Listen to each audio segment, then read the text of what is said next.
आ जाओ बच्चों, आज हम करने जा रहे हैं एपी का बहुत ही इंपॉर्टेंट क्वेश्चन। अगर आपने ये नहीं किया है तो कर लो, क्योंकि ये पहले ही आ चुका है, ये पीवाईक्यू से है। इसी टाइप का क्वेश्चन आगे भी आने के चांसेस हैं। हाँ, इक्वेशन बदल सकती है बिल्कुल, बट आपको इससे समझना है कि कैसे सॉल्व करते हैं। देखो यहां पर सम ऑफ फर्स्ट nth टर्म दिया हुआ है एपी का, कि भाई इस इक्वेशन की फॉर्म में एन की फॉर्म में दिया हुआ है। अब इसमें कह रहा है फाइंड इट्स nth टर्म, मतलब ए एन फाइंड करो। Hence right it's 20th term, मतलब A20 भी आपको बताना है कि वो क्या होगा। अब वो कैसे करेंगे? सबसे पहले हमें पता है एपी जो होती है वो इस फॉर्म में होती है, बिल्कुल होती है। और हमें क्या दिया हुआ है? एसएन, ये इक्वेशन दे रखी है, हम लिख लेंगे SN is equal to this. अब हमें ये भी चीज समझनी है कि जो पहला टर्म होता है जो और फर्स्ट टर्म का सम क्या अलग अलग हो सकते हैं S1 और A1? नहीं, क्योंकि एक ही टर्म का सम और एक पहला टर्म दोनों ही इक्वल होते हैं। हमें ये चीज समझनी है कि A1 is equal to S1 होता है, मतलब कि अगर हम S1 फाइंड कर ले तो A1 क्या आ जाएगा। और S1 कैसे फाइंड होगा? जब मैं इसमें n की जगह पे क्या रख दूंगा? 1 रख दूंगा। जैसे मैंने यहाँ 1 रखा तो मेरे पास क्या आ गया? A1 की वैल्यू आ गई। A1 मतलब S1 सेम है, तो मेरे पास A1 आ गया। अब A2 निकालने के लिए मुझे पता है क्या करना पड़ेगा।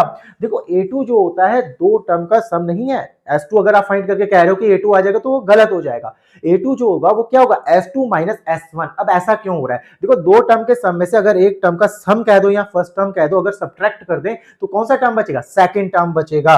A2 होता है वो क्या होता है? S2 माइनस S1 होता है। अब S2 माइनस S1 से हमें S1 तो पता है, अभी हमने फाइंड किया, बट S2 तो नहीं किया। चलो S2 फाइंड करते हैं, इसमें 2 रख के, और S2 फाइंड करते हैं तो हमारे पास ये आ जाएगा। S2 की वैल्यू सॉल्व करते ही 13। अब हमारे पास S2 आ गया, तो क्या करें? अब हमें पता है S2 माइनस S1 करके A2 आ जाएगा, तो हम फटाफट S2 माइनस S1 कर देंगे। मतलब कि हमारे पास जो वैल्यू दी हुई थी, यहां से आई 13, यहां से आई 5, उसको सब्ट्रैक्ट करके हमारे पास 8 आ गया A2। अब मेरे पास A1 और A2 दोनों हैं, ठीक है। अब मैं क्या करूंगा? A1 और A2 की हेल्प से D फाइंड करूंगा। तो D क्या होता है? A2 minus A1।